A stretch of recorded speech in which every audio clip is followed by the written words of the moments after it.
It's so good to see everyone. Thank you for being here. Let me go on and introduce our unbelievable panel today. First, we have Mike Masnick. Mike, come on out. Maya Wiley and Yoel Roth. So you guys can come out and join me.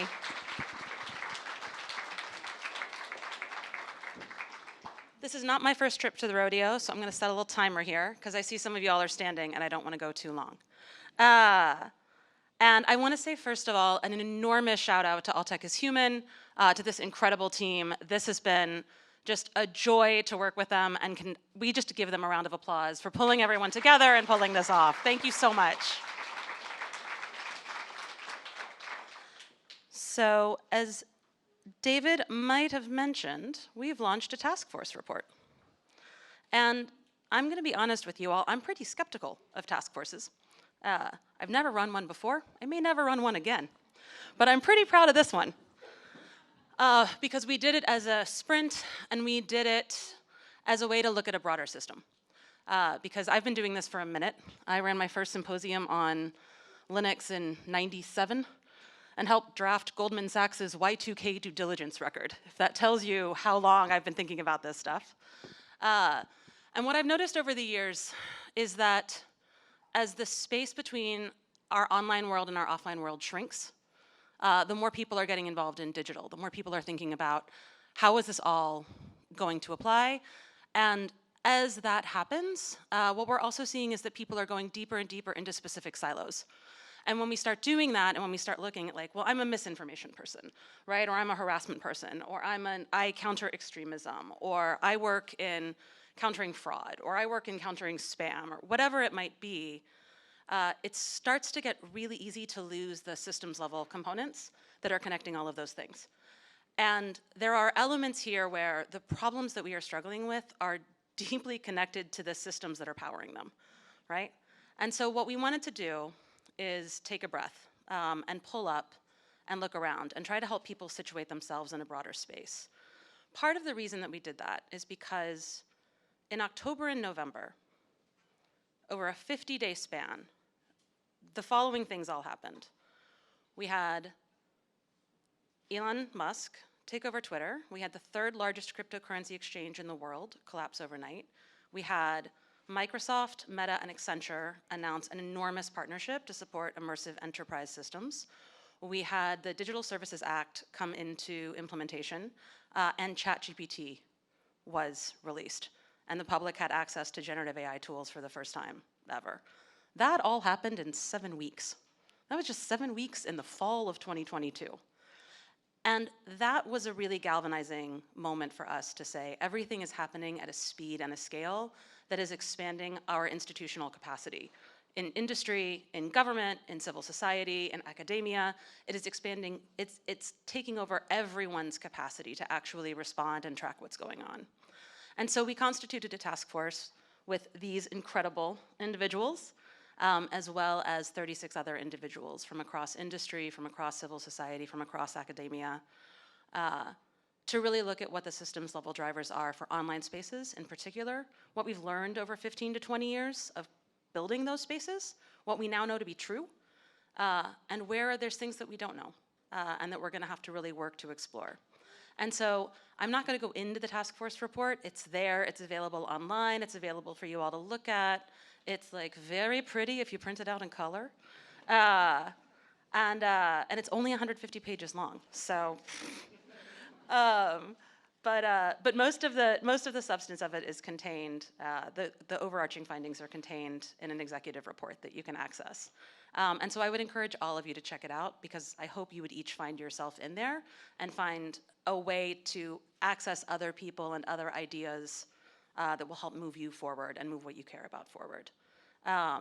But so today, one of the things we really wanted to focus on with this New York City launch, which is so exciting, is the fact that New York City is this incredible teeming space of people who come from so many different areas of expertise. You have incredible technologists here, we have incredible civil society members here, incredible media here. And so we really wanted to constitute a panel for New York that could speak to the broader ecosystem of actors and experts that are looking at how online spaces are built, how they're constituted, and how we need to think about them from a systems perspective. And so that's why we pulled together Maya and Mike and Yoel today, because they can all really speak to different elements of this. And so with that, I'm going to start by introducing them very briefly and then going into a few questions. So Maya Wiley is the CEO of the Leadership Conference on Civil and Human Rights. She is a nationally respected civil rights attorney and activist. She's dedicated her life to the fights for justice, equality, and fairness. And when she said yes to the task force, my fangirl heart just was aflutter. Maya served as the first Black woman counsel to the mayor of New York City, where she helped deliver on civil and immigrant rights. She also moved to academia as a faculty member and a senior vice president for social justice at the New School University. In 2021, she was a candidate, as many of you may know, for New York City mayor. She founded the Digital Equity Laboratory on Universal and Inclusive Broadband at the New School and served as a legal analyst for NBC News and MSNBC. And she's worked in the civil division of the U.S. Attorney for the Southern District of New York, as well as a senior advisor on race and poverty at the Open Society Foundation. And so if you look at the wheel of the task force membership and all the different sectors that are reflected, Maya's literally worked in all of them. No, that's true. That is true. And so I think we've really so valued that perspective. Yoel Roth is a technology policy fellow and a non-resident scholar at UC Berkeley, as well as with the Carnegie Endowment for International Peace. He is also the co-author of, if I might say, our brilliant annex on federated spaces and collective security in federated spaces. Yoel's research is focused on how we address collective security challenges on distributed and decentralized social media platforms. And if that's a lot of words, think about what you've heard about Mastodon, think about what you've heard of Blue Sky. Those are sort of the platforms, the types of platforms that we're talking about. He's also working on a book project about the field of trust and safety and how technology companies navigate complex policy and governance challenges. He knows a little bit about that because he was the head of trust and safety, leading Twitter's content moderation, integrity, and platform security efforts. And departed Twitter in somewhat public fashion post-Elonification. Our third panelist today is Mike Masnick. He is the founder of the popular and incredibly long-running blog Tech Dirt, as well as the founder of the Silicon Valley think tank, the Copia Institute. Mike, for those of you who don't know, Mike has probably forgotten more about this stuff than I will ever know, and I highly encourage you all to check out his blog. But via the Copia Institute, Mike has also pioneered the new use of games and simulations to help better explain the really complex present issues and future possibilities that we're facing right now. So there was a great game that came out recently called Moderator Mayhem, and I'm super excited that tonight we're going to get a little preview of a new game that is coming as well. And so with that, I want to thank Mike and Maya and Yoel for being here. And I want to kick us off, excuse me as my staples fly away. I want to start us off with a question to Mike, actually. So Mike, you created the Tech Dirt blog in '97, and you've been a journalist covering tech and the tech industry basically ever since. And a lot of this task force's analysis was focused on the evolution of trust and safety into its own professional field and its own area of professional expertise. But that evolution is very much in progress, and people are still not entirely clear with the concept. And so I was wondering if you could give everyone your very brief encapsulation of how you've seen that field develop and how you describe it to people now. Sure. So first of all, thank you.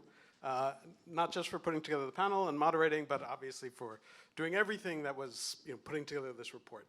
So as you said, you don't like task forces, whatever the plural is. I am not a huge fan of them either.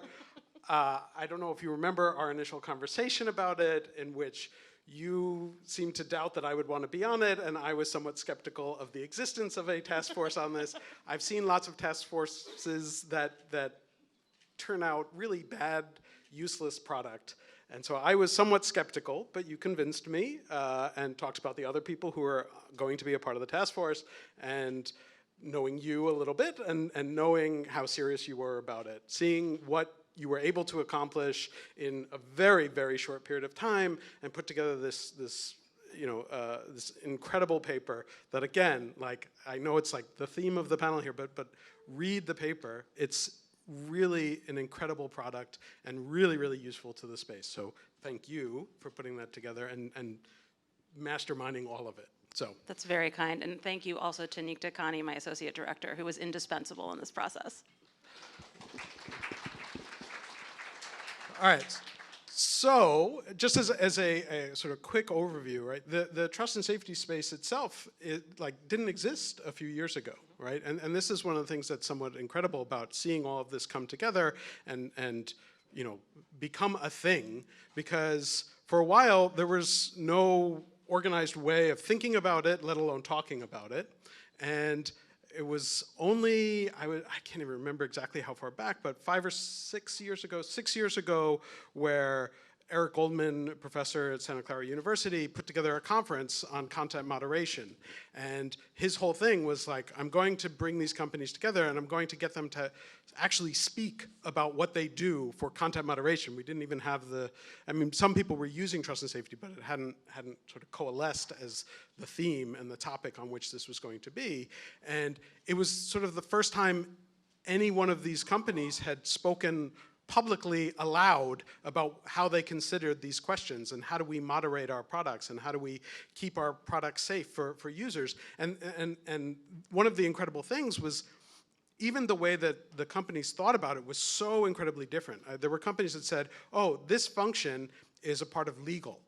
And somebody else said, oh, it's a part of operations. And somebody else said it's a part of PR and communications. Everybody had a different conception of who was responsible for handling keeping whatever platform it was safe and something that people wanted to use. And so just in a very, very short period of time, it sort of got into this place where people began to say like, oh, okay, now we see what other companies are doing. Now we begin to realize that like everything that was being reinvented at each of these platforms from just, basically something has gone wrong, somebody needs to fix it, you're the one who's going to fix it, or somebody would step up and say, this is a problem that I see, I'm going to try and help, protect our platform from spam, or I'm going to deal with copyright infringement, or whatever it was that got started, to this point where people started talking across the board, talking to other companies and understanding like, are there best practices? Is there a way to do this? And so over just the last few years, it's sort of become this thing, and it's gotten this name, Trust and Safety, which I think is actually a pretty good name, and I'm sort of happy that that's where it came out. I think for a while there was some push and pull, and even to this day, I think Trust and Safety is still mostly an American concept. I think when you get outside of America, they don't necessarily consider trust and safety as a field or a profession yet, but hopefully, this report and other efforts are going to begin to get that together. But the sort of amazing thing to me is seeing how just in these past few years, as trust and safety as a concept has begun to form, and it's obviously evolving very quickly, that it has allowed for these kinds of conversations, whether it's the task force, whether it's convenings of people who work in the field. There's a conference coming up in a couple of weeks called TrustCon, this is the second ever TrustCon of trust and safety professionals. And just even the fact that something like that exists is kind of incredible, and we're beginning to see people recognize like, this is a field, this is a job, this is a profession, and this is something that is actually an important inherent part of running any kind of website.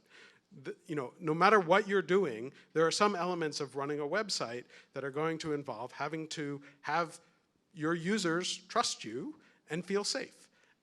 And I know some people who are sort of skeptical of the field say like, oh, it's a euphemism for censorship is the most popular one, but there's all different other things. It's like, no, like if you legitimately look at what is important to people in the field, it is about how do we make this service that I work for, this website that I work for, something that people feel comfortable using. And rather than it being this ad hoc thing that everybody is sort of reinventing each time, we're beginning to get to this point where there's recognition of best practices and consensus of how this actually works. And that hopefully makes, future websites, new companies, new services recognize from the beginning that they can do that too, and that they need to do that too, and that it's not going to be this sort of ad hoc, reactive approach that existed in the past. Thank you so much for that. I think one of the ways that I've described it to folks is there's a lot of expertise in this space, right? Some of it sits inside of companies. It also sits inside of civil society. It sits inside of academia. It sits inside of media. There's a whole bunch of different bubbles of expertise that exist.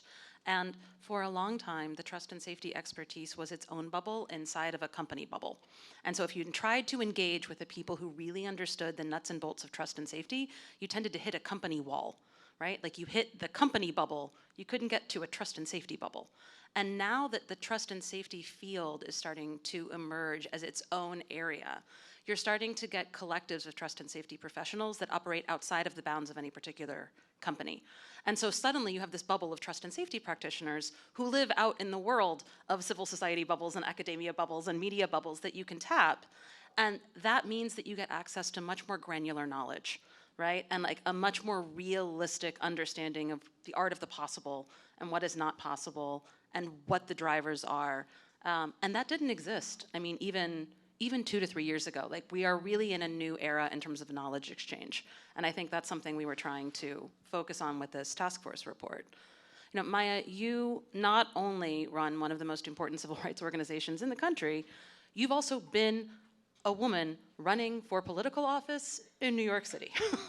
A Black woman, I might add, which brings its own set of complications and hate and risks.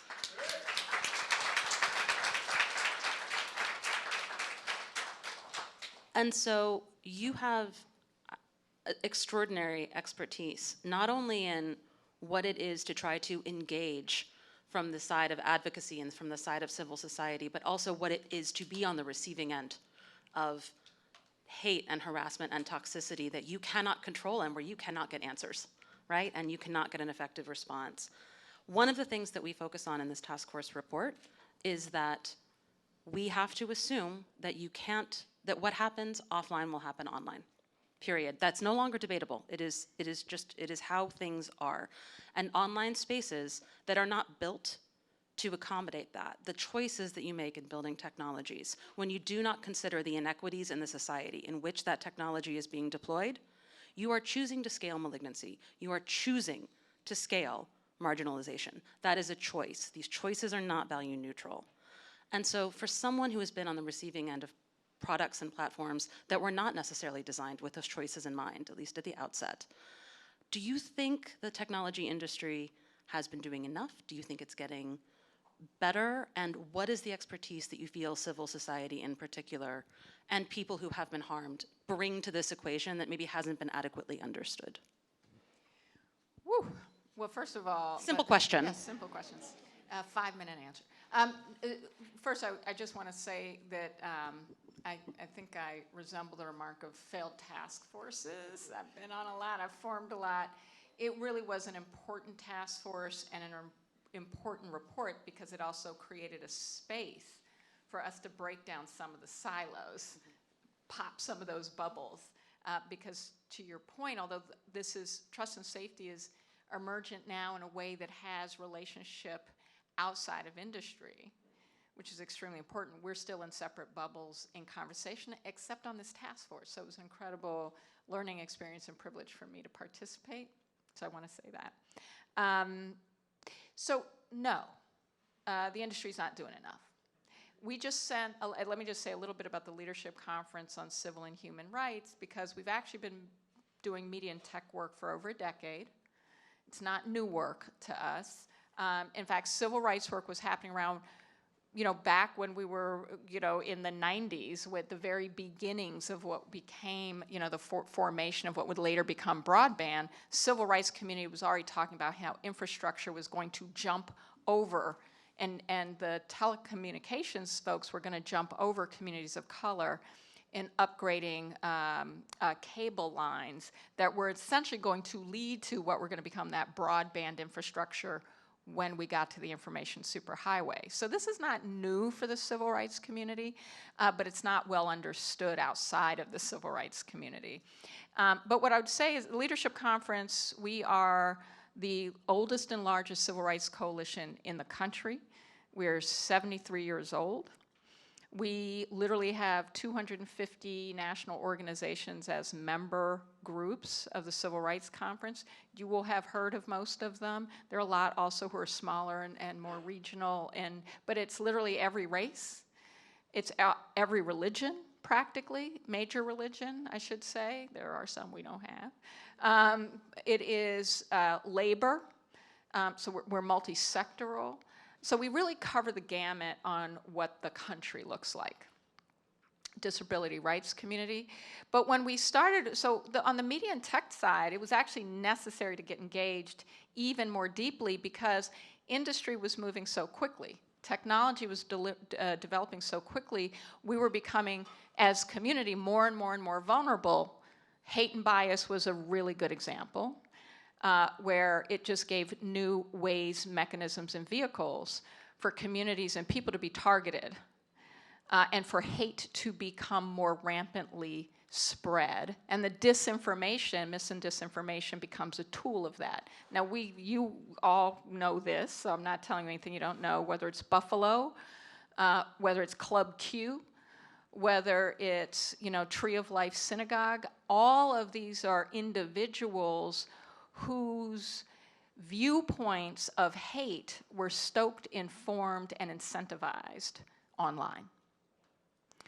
And we've been looking at election cycles, seeing how that spread. So it's both, the experience, yes, that you can have as a candidate, but the experience you can have as a community in terms of violence. And I want to give you an example of how it works, because just today, we sent a coalitional letter to YouTube's CEO.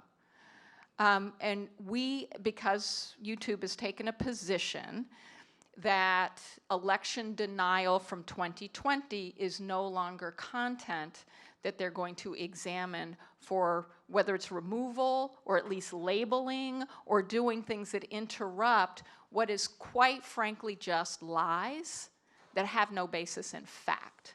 And it needs to be called out that directly. Lies that have no basis in fact, but that have driven everything, including an insurrection on January 6th. But in the midterm elections, we were tracking, because we do some tracking and reporting to platforms to demand that they pull things down, a video from Fulton County, Georgia, that showed folks putting ballots in a ballot box. That video was lawful behavior, complied with election laws within Georgia to place those ballots in the ballot box in batches. That video went viral on YouTube, but branded and the content connected to the video was disinformation. And the disinformation connected to the video was vote box stuffing, proving that there was election tampering and that the outcome of the midterms, remember what Georgia was, swing state with Senate seats up, right? Close election, ended up in a runoff. That disinformation, though, showed up in Arizona when we had elected officials calling for folks to show up at ballot boxes using this video from Georgia showing lawful behavior with guns to protect ballot boxes, which is another way of saying scaring off people who have the lawful right to drop their ballot into that box because they're armed vigilantes standing around it. So I'm sharing that example because that wasn't January 6, 2021. That was in the midterms in the fall of 2022. And it was YouTube as a vehicle. So that's the kind of conversation we're trying to have that relates to the trust and safety, but also the policies and the ways in which they're considered and implemented. But what I would say about this report and the recommendations is so important because we've also been developing racial equity assessments, trying to work with with companies to do them. And as we're seeing AI, because we're deeply concerned about the expansive nature of hate and bias and disinformation as a result of artificial intelligence, right? And the way that that's going to help generate and deepen that is what are we doing now about understanding how we disrupt that? And how do we have more and better relationships with companies about how we work together as civil society to understand that? And where and how do we navigate the tensions? Because I think to the point of bubble popping, you know, there are real concerns that companies have about what's too far, you know, what actually interferes with free speech. We care about free speech too. So the boundary issues are real. There's real gray, there's real complexity, but unless we're actually in it together, saying what we're seeing and experiencing, feeling, and how we're harmed, we actually don't get to a place of looking and feeling together through where and how that happens. And the last thing I'll say, because we were talking about this back in the sometimes the conversations happen before the panel are some of the best conversations. We don't usually get access to trust and safety when we're meeting with corporations. They're usually kept out of the room, and we have to change that. So, yeah, in my experience, many companies find that engineers in particular aren't the best at talking points and at protecting talking points. So, Yoel, I think what Maya is saying is such a great lead into the question I wanted to start off with you, which is you have lived and breathed how difficult it is to do this work, how difficult it is to draw those lines, to figure out who you're working with, who you can work with, what you can actually achieve, what serves a broader purpose, what would serve a specific purpose. And then you have also had the very horrific experience of receiving onslaughts of personal hate and hatred on the very platform where you run trust and safety. So no one could have more empathy than you do for what it is for communities and individuals who are navigating this. Can you talk to us about the experience of sitting inside of a company, the complexities of that decision-making process, and let's just start there, because that's a lot. It is. If there's one takeaway that I think everybody who reads the report will be left with, it's that there are absolutely no obviously right answers in the trust and safety space. I joke sometimes that trust and safety is about picking which bad option you want to optimize for. And you get to decide that. You can pick what you care about and how you want to do it, but there are seldom good options. Every decision that seems like it has an obvious right and an obvious wrong usually has a lot of contingencies tied to it. Let me give you one really personal example. Shortly after I left Twitter, Elon Musk took to the platform that he bought for $44 billion and accused me of being a pedophile. And this had the very predictable effect of completely blowing up my life in lots of ways that I'd rather not talk about. But one of the questions that came up and that I have been asked regularly since then is, if you were at Twitter, would you have taken that down? And should Twitter take things like that down? And it's tough, because there's no obviously right answer there. Imagine a situation like somebody speaking out for the first time ever about the horrific abuses carried out by Jeffrey Epstein. Imagine that they took to a platform like Twitter and did that. And imagine that Twitter's policies gave somebody the right to say, I've been accused of something and it's not true, take it down. Imagine the doors to speaking truth to power that closes. And of course there's the other side of that argument, like, 1, I'm not a pedophile, duh. 2, it caused incredible harm to me. And by the way, I'm unbelievably fortunate on the spectrum of people who have had their lives blown up by Elon Musk. The point is there's no universally right answer to this, and the field of trust and safety is charged with trying to make those types of trade-offs in a situation where, inevitably, whatever decision you make, somebody is harmed by it. Somebody is at the losing end of a no-win trade-off. So there's that. The second insight in the report that I'm really struck by and that I've been thinking a lot about lately is how this work is happening as the very field of trust and safety is itself under attack. When I first started researching trust and safety 15 years ago in graduate school, the name didn't exist. I think eBay were the first to start using it something like 12 years ago. In my first paper, I referred to it as content management, which I think is now just the name for like WordPress and how we publish stuff on the web. So that was clearly the wrong term. But this is a new field, and it's one that has been under assault from very powerful corners of the political universe, essentially since its inception. And we see today that the incredibly diverse coalition that's reflected in the task force is under attack in every part of that constituency. We see academics inundated with Freedom of Information Act requests that try to intimidate them into not studying disinformation.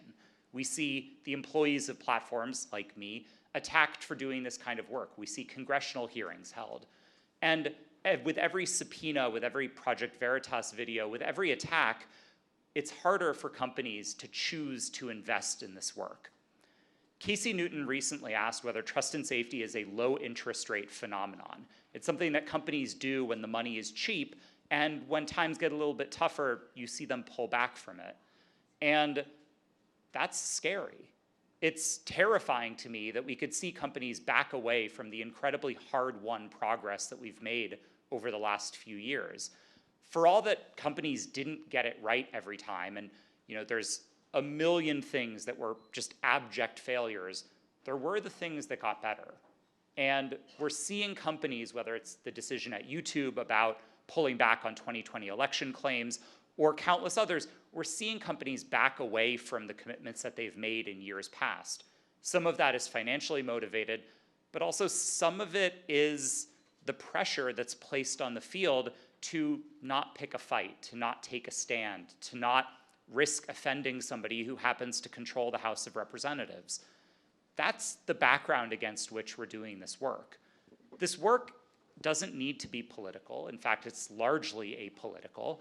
This work is generally impartial. It's carried out by professionals who care about harm mitigation, but their ability to do their job is threatened.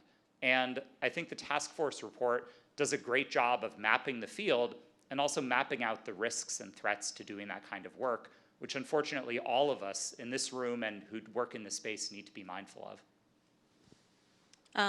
Thank you for that. And can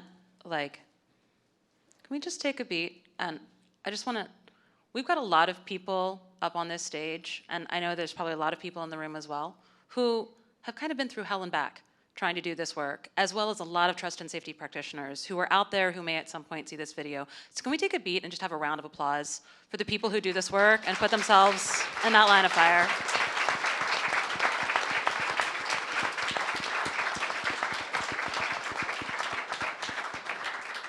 Because Yoel is right, the trust and safety field right now is being eviscerated. It is being eviscerated. Firings are rampant, and we need that broader community to know that there are a lot of people who have their back and see them and value their work and their importance. And that goes not only for the trust and safety professionals, but also for the academics and those in civil society who are also working in this area. As we see the economy recede, we are also seeing the resources for this work inside of industry and outside of industry drying up. And this is not the moment to pull back on investments. This is the moment to double down. I want to be real clear on that. The recommendations that are in the task force report were specifically focused on where immediate investment could help make a difference, especially philanthropic investment. And we focused on philanthropic investment because philanthropies are faster than things like foreign assistance. So we didn't focus on it because it's the only area where there should be investment, but we focused on it because we were really looking to do here are immediate, actionable, operational things that can be done. We are not suggesting broad standards. We are not suggesting new principles. We are not suggesting frameworks. Those all have their values. There's a lot of that out there right now, and I didn't think that our particular task force wanted to recreate or reinvent a bunch of them. So our recommendations were really designed to be very action-oriented. And I wanted to ask a panel question now for everyone. Of the recommendations that are in the report, are there, let's say, one or two that sit the most squarely with you, that resonate the most with you, and where you would really like to draw people's attention? And I'll let anyone start with that. Who wants to take it? All right. Well, I just want to respond first to us taking a breath to appreciate trust and safety. And I just want to say the civil rights community has been very active and vocal with tech platforms that are eviscerating trust and safety. And so we stand with you because we see you as our allies in trying to ensure that we do have a safe and inclusive experience online and a better society. So thank you for that. In terms of report, I just want to say, first of all, every single recommendation is a civil rights recommendation. So I hope when you read the report, because I know you will. Yeah, you will. You actually look at it with that lens and say, why did Maya say that? And think about it that way. But because I don't have time to tell you how each one is, unless you contact me separately. But I will name a couple that are, I think, already very central and immediate. And one is when we think about trust and safety as a field being inclusive. I mean, a lot of what we're talking about requires people who are able to be in trust and safety with some sensitivities to what the experiences are outside of the business or corporation or startup they're working in. That matters. We've seen it matter in all kinds of work across the civil rights community, but the pipeline point in the report is an extremely important one also from a civil rights standpoint. Because we know when we're as diverse as this room is, when we're trying to problem solve, when we bring our full selves in terms of our experiences and the experiences of our community, we will be better innovators and problem solvers. So that's important. And the other one is, so I was just at a meeting that the Majority Leader Schumer convened prior to his announcement about looking at AI and having a legislative process on AI, right? And the report makes a really important point and recommendation, both about governance, but also about how regulation and the regulatory discussion and space is actually incentivizing different conversations within industry. So there is an opportunity right now, because there's also a developing process for discourse to talk about what does AI mean to us. And it has to be in the innovation space, not just in competing with China, y'all. Like, okay. It's about innovating how we're solving our problems and whether or not this is a tool for that, but also whether or not we're showing up and able to be connected around what that looks like for all our communities and what it looks like to make that safe. And so we could talk about all the other spaces, but I just want to say, if we were leaning hard into those two, we would actually be doing systems change. Thank you. Who's next? Yoel? Yeah, I'll call out two recommendations that resonated with me. The first is the report's focus on the well-being of the people doing trust and safety work and moderators. To be clear, when I'm sitting up here on stage talking about the bad stuff that happened to me, I consider myself to be at the very fortunate end of the spectrum of what this can look like. There are harrowing, chilling accounts of the trauma that can come with doing content moderation work day in and day out. Exposure to sensitive media that for any person, if they saw it once, it would keep them up at night. And there are people whose entire job it is to look at it. And sadly, there are companies that fail to make adequate investments in the well-being of moderators doing this work. There are specific recommendations. And it's not just throwing money at the problem, although I also think we need to throw some money at the problem. There are specific recommendations about things that companies can implement right now using open source code to do things like reduce how traumatizing images are by displaying them in black and white in moderation tools, or flipping them upside down, or allowing people to moderate video without needing to listen to it. These are very specific tactical engineering changes that companies can implement that increase well-being for all of the staffers that have to do this work. Behind every trust and safety system, we sometimes like to assume it's all moderated, it's all AI, it happens. It's all people. It is people at every layer of the stack. Whether you think it's generative AI doing this, or it's all people. There is somebody on the other end of that content, and we need to be worried about their well-being. And I think the report calls out some critical themes there. But sticking with tooling for a second, one of the annexes to the report that I think is really remarkable is a deep dive into trust and safety tooling. And if you've ever worked within a tech company, when you talk about internal tools, the engineers usually give you this look like, ooh, no, like I don't want to do that. because it's usually considered the place where either careers first start or where an engineering career goes to die. And consequently, a lot of tools that are critical to the work of trust and safety are wildly underdeveloped and under-resourced relative to the challenges they're meant to address. One of the annexes to the task force report talks about capabilities that we should be building, ideally, in my view, as free and open source software that companies can adopt so that they stop having to reinvent the wheel on basic capabilities. There's a lot that we can do as a community to build these tools once, build them well, and build them in public, so that instead of leaving trust and safety to every company to reinvent on its own, we turn it into something that's a common good. And we start investing in solutions that are going to up-level the industry instead of just up-leveling one company on its own. And I think that's a really powerful insight that comes out of this report, in that we keep doing the same work in silos, but if we pause for a minute and step back from it, and Kat has really remarkably pushed us to do this, we can see where all of this work can be brought together with relatively low lift in a way that collectively up-levels the industry. And I will say Yoel's being very modest, because another one of the extraordinary annexes is on collective security and federated spaces, which he co-authored. And I cannot recommend for you all, go online and check this out, in particular because there is a chart in this annex that is a thing of beauty, and that shows you at like a glance what we have for centralized spaces that we take for granted and what we don't have at all for decentralized spaces. And I've never seen a chart that encapsulates that so quickly, and because Yoel knows that documentation is next to godliness, it is written with citations. There's citations for every single hyperlink. So I really want people to check it out, because I think it's the best summation I've seen yet of that differentiation. Well, thank you. I can't take any credit for the visualization, but it really is remarkable. The Atlantic Council folks did a great job. But no, like we're in this kind of amazing moment for the social media industry, where there's lots of new options for the first time in a while. And if you look at the discourse around whatever the new platform of the day is, everybody starts off being like, this is the best effing thing ever. Right? Like when I first joined Blue Sky, everyone was like, amazing, wow, best community ever, no trolls, love it, cool. And like 2 weeks later, inevitably that turns.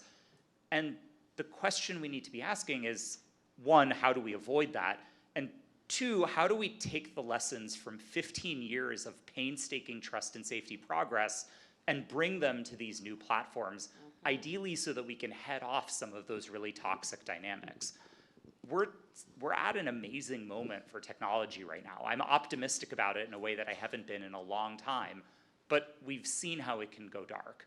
And I think there's promise to federation, there's promise to decentralization, and right now there's also a lot of gaps that could be filled with what we just spent 15 years figuring out on the centralized side. Yep. And Mike wrote an absolutely brilliant sprint through content moderation that is, I think, has given more glee to more people in our space for just how quickly it summed it all up. That I would really recommend everybody go check out. But Mike, I wanted to turn it to you. Okay. Yeah. The speed run. Yeah. Yeah. Freaking it was fantastic. An open letter to Elon, which got a fair bit of attention. I don't know. Were you still there when that came out? I think you were. Yes. Yes. That's right. That's right. I think I got a text from you saying, number 3 just happened, or something along those lines. Yeah. All right. So to the topic at hand, the report's recommendations. It's funny, Maya says, you could go through every one of the report's recommendations and see that they're all civil rights, and I think that's absolutely correct. And I was going through the recommendations, and I was thinking, they're all also the thing that I think is most important to me, not taking away from anything else, but that's just getting people educated on this particular topic. Having people understand what goes into it, because so much of where all of these things break down and where almost all of the misconceptions and problems around it is just people don't understand. And that's, to some extent, to be expected if you haven't done it, if you haven't actually been in the space and had to moderate content or build a trust and safety team and understand the tooling and understand, you know, the impact of what you're doing. It's easy from the outside to look at it and say, well, that's not what I would have done. Therefore, that's stupid. If I were there, I would do it right. And in fact, that's what a lot of people on the outside think of everything, including, I think, Elon Musk's take on it was, that's stupid. If I just ran this thing, I would do it right, which is, he's one of the few people who had the resources to then go and discover that he's not correct on that. But, you know, actually having people understand this stuff. So the recommendations in the report, we have the things about breaking down silos, which is about, you know, getting that information out there, sharing it across different industries, different organizations, different roles, people outside of the organization as well, the media, policymakers, you know, civil society folks. All of them need to understand the different trade-offs and the different challenges. You know, and again, like, we could go through each of the recommendations, but the other one is, you know, investing in research on this. You know, right now, as you all said earlier, you know, a lot of the people who have done in the academic space, who have done the research, are now being attacked themselves. And, you know, there have been a couple of scary stories recently. There was one in the Washington Post and one in the New York Times, both of which talked about how, you know, certain politicians have been weaponizing their role and their ability to issue subpoenas. Someone's ringing? Okay, I'll go quick. Okay, and scaring off these researchers. And those researchers, some of whom have done the most thorough and complete analysis of how disinformation flows and, you know, where the real challenges are backing away from that research. And so investing in that and actually getting more people to understand these things is a huge thing, and to me at least shows through in all of the different report recommendations. Thank you all so much. And I want to do a couple of things now. I have some other members of the task force and some contributors to the task force that I see in the room.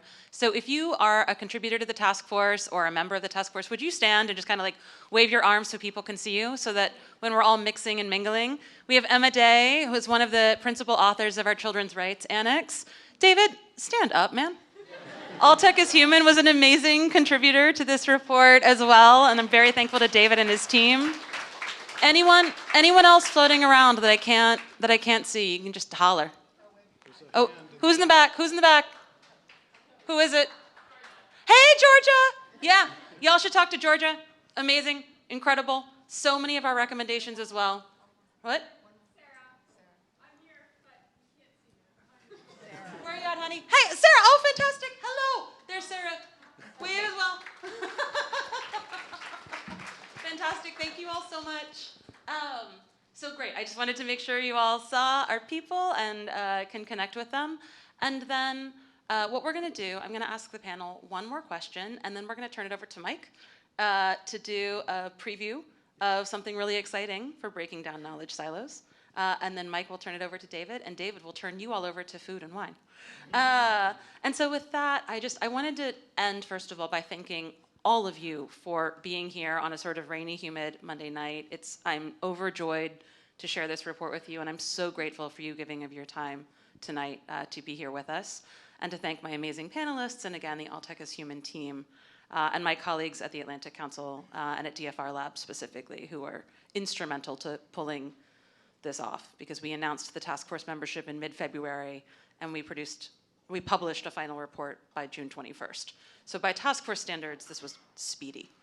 And so with that, I wanted to say we have this incredibly diverse room, and one of the things I love about who All Tech is Human can convene is also how multi-generational that group is and how diverse the group is in terms of backgrounds and perspectives. And so if each of you just had like one word of advice or thought for how people in this room who might be interested but don't exactly know how to engage, like, what's a path forward that you see for individuals in this room who are interested and want to be part of solutions but may not exactly understand the path forward? Yoel, can I start with you? Yeah. like I said, we're at this amazing moment where there's a lot of new technology, a lot of new spaces for people to join in and construct what the web of the future is going to look like. Get involved. Get involved with curiosity, with humility, with a recognition that for every seemingly obvious thing, there's a million obviously bad answers, and maybe there's one right one. But use the opportunities now at this transformative moment where we are to ask questions, to make suggestions, and to get involved. Trust and safety is a field where nobody has a degree in it. I mean, now I guess there's some degree programs, which weirds me out, but like, generally, we list them in the report if anyone wants a really granular analysis. It is wild to me that there are kids in college right now who are majoring in trust and safety. It's just not. But like, hardly anybody working in this field came from this background. Don't assume that you need to have a degree in trust and safety to do this work. Just get involved, ask questions, start writing about it, and help build a better web by being a part of it. Maya, how about you? Yeah, I mean, similar. I'd just say be a joiner. Be a joiner, because there's so much happening, whether it's, there are many organizations that are member-driven organizations that are working on these issues, particularly from a civil rights perspective. There's being a joiner in terms of helping create and develop a pipeline. Mentorship is huge when it comes to thinking about developing a pipeline, particularly for more diversity in the space in terms of where we need it. And sometimes it's as simple as community organizations and schools. So a good example here is Red Hook Initiative, which had Digital Stewards, which was training kids to build their own intranet. I mean, but the entry point of that for kids who live in public housing is huge, and those kids are more likely to go to college. So I just want to say that there's so many different ways you can, and the question is, where's your passion? Just join where you see an ability to contribute your passion. Mike, over to you. Yeah, I mean, to some extent, I'm just repeating what both of them just said. You know, there are all sorts of opportunities. We just recently published an article on TechDirt by Alex Fierst, who's another task force member and another sort of brilliant trust and safety expert, who's always very, very thoughtful and very good at explaining these things. And he was, it's a great post, but it's talking about sort of like the natural history of trust and safety. And one of the points that he makes is that, you know, these platforms would start and there would be harm and there would be no process within the companies to deal with it, and a whole bunch of people in the companies would run the other way. And then there would be the few people who would say like, wait, that's harm, I need to stop that. And they would step up. And those were the early trust and safety people, the people who saw this and said, I need to help. I can't run away. Even if there's no good answer, I have to do something. And so if you're concerned about this space, there are opportunities for you to step up and do something. And just as one example, we talked a little bit about like the, you know, decentralized spaces, you know, Blue Sky, which we've also mentioned, like they're trying to figure all this out, and they just published on Friday, they just published thoughts on content moderation and how we're going to handle it. And they presented a whole bunch of sort of thought-provoking ideas that, like, personally, I'm still trying to wrap my head around. Some of them seem really interesting, some of them seem a little wacky, but like, it's good and it's different, and I'm like really encouraged by the fact that they're putting that out there and they're showing their thinking, and they're allowing everybody to comment on it. And they've set it up so you can use GitHub and you can make comments, and they're actually accepting comments from other sources as well. And so they're out there, and with a lot of these things now, like, speak up. Like, there are opportunities to get involved in a whole bunch of different ways. And so, you know, just look for them and sort of, you know, rush towards it, basically. Can I just add one more? Sorry, because I talked about the fact that Senator Schumer is actually going to drive legislation. Critically important for all your skill sets and all of your observations to see yourselves as active players in the policy debates. And if you want a way to be connected to that, you can go to civilrights.org and sign up for us on the media and tech side, because we keep people looped on actions around legislation. But any way that you can, just be engaged in that, because you have expertise to share. I love it, and I will close by saying another thing that you can do to get involved is to play a super fun, super awesome game that's going to be coming down the pike soon. And you can also read a certain task force report that you might have heard mentioned this evening. And so with that, can you all join me in thanking my incredible panelists?